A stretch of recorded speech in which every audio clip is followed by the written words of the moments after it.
Hi guys.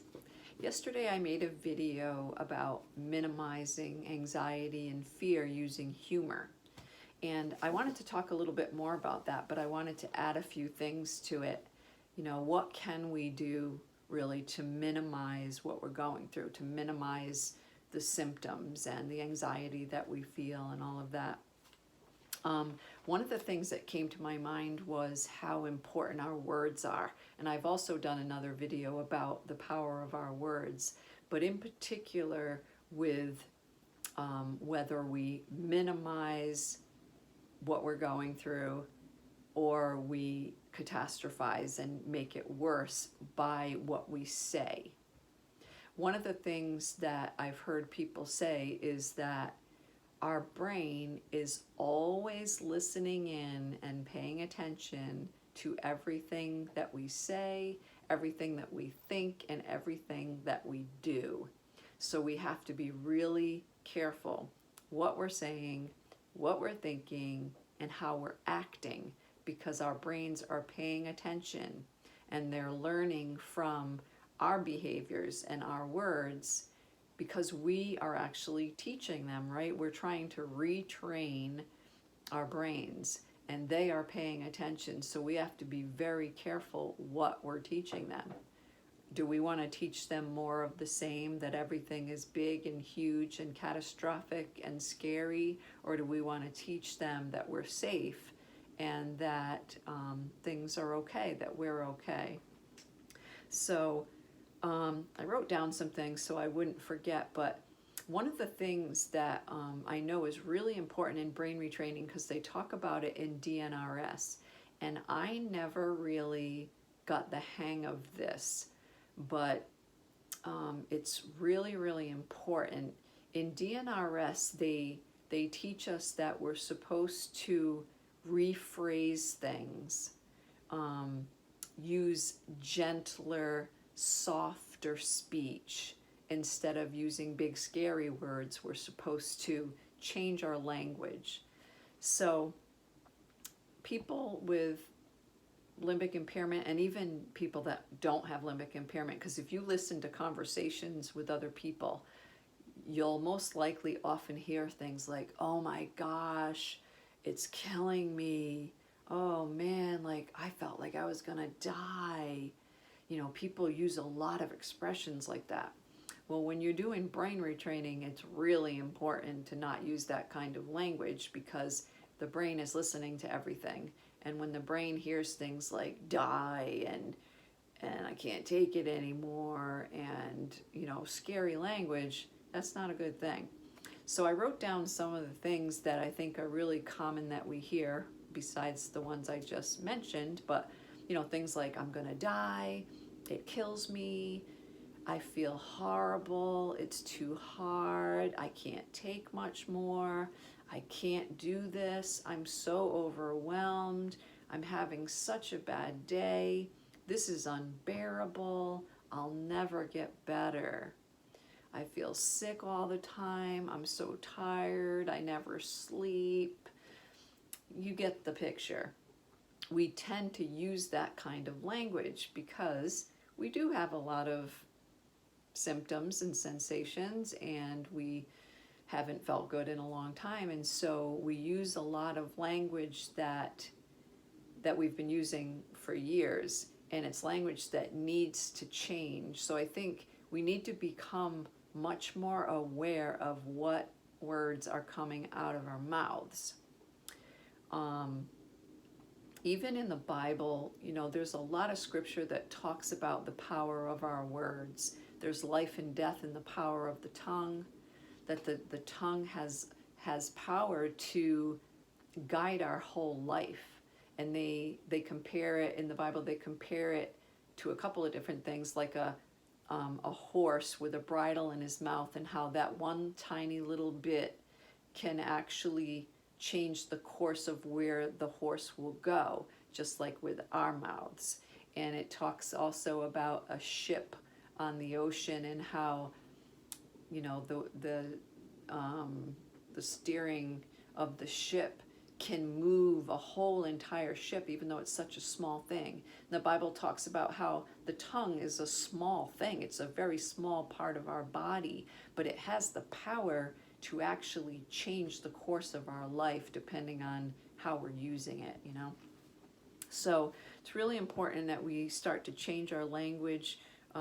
We are teaching our brains with every single word that we speak. So we need to become more aware of that. We need to talk to our brains throughout the day. You know, like as far as the humor, it can be humorous, it can be not humorous. I'm kind of a goofy person at heart, so I get kind of silly and goofy sometimes. But, you know, like talk to your brain like, don't you think you're overreacting, brain? You're such a big baby. You're such a whiny head. We're doing fine. Chill out. You're a worrywart. Stop making mountains out of molehills. You know, calm down, brain. Settle down. We're fine. I'm safe. Whatever. So, you know, we need to learn to talk to our brains. One of the things that I wanted to mention, going back to the video that I did yesterday about using humor, one of my viewers on this channel made a comment on that video yesterday. I got it this morning, and it was a very, very sweet, encouraging comment.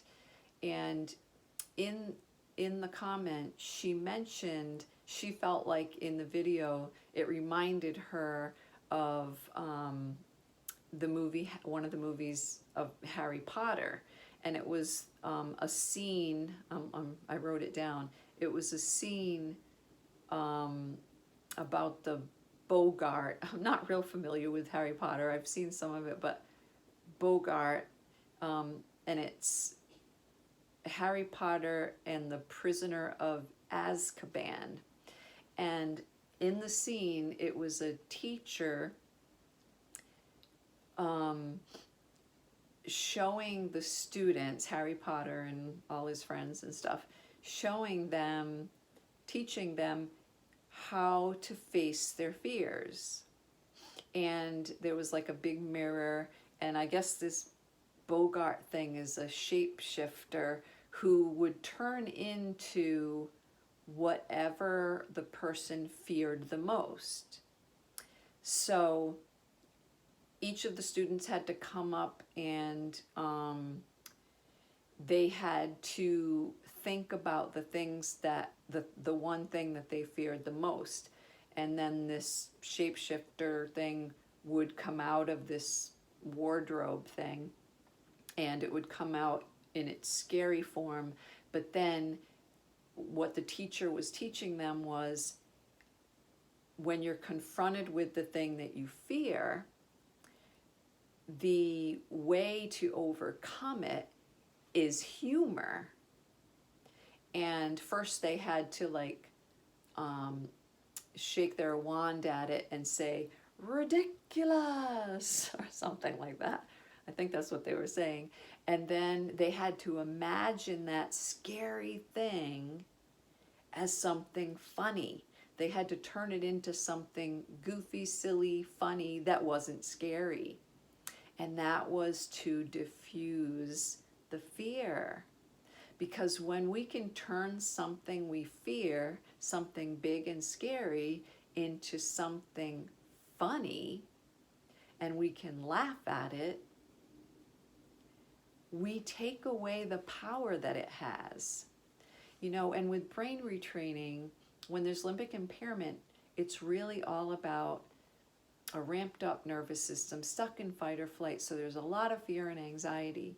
But if we can learn to make that fear and anxiety smaller and say, ridiculous, and make it something more manageable, something funny, something smaller, we can overcome it.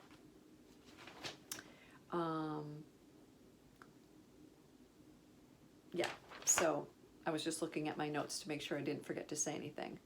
But yeah, if we can somehow find a way to laugh at ourselves, to minimize the symptoms, the sensations. Picture something goofy or silly in your mind. Say something goofy and silly to your brain or to the symptom, like, whoa, that's a good one. Okay, why don't we try that again? That was pretty interesting. You know, like, I think that's going to be so helpful in getting this monster to calm down and to be less scary. So that's it. I just wanted to follow up on that video from yesterday, and I wanted to say thank you to the viewer who mentioned Harry Potter to me, because that scene, I watched it, it was perfect. And if you guys want to watch it, look up on YouTube the way that it's worded so you can look it up. It's Bogart, Harry Potter and the Prisoner of Azkaban. It's excellent. It's a really good visual to help you kind of with the whole brain retraining thing and facing your fears. So thank you so much for the person who mentioned that to me. That was great. All right. Have a great day, guys. Bye-bye.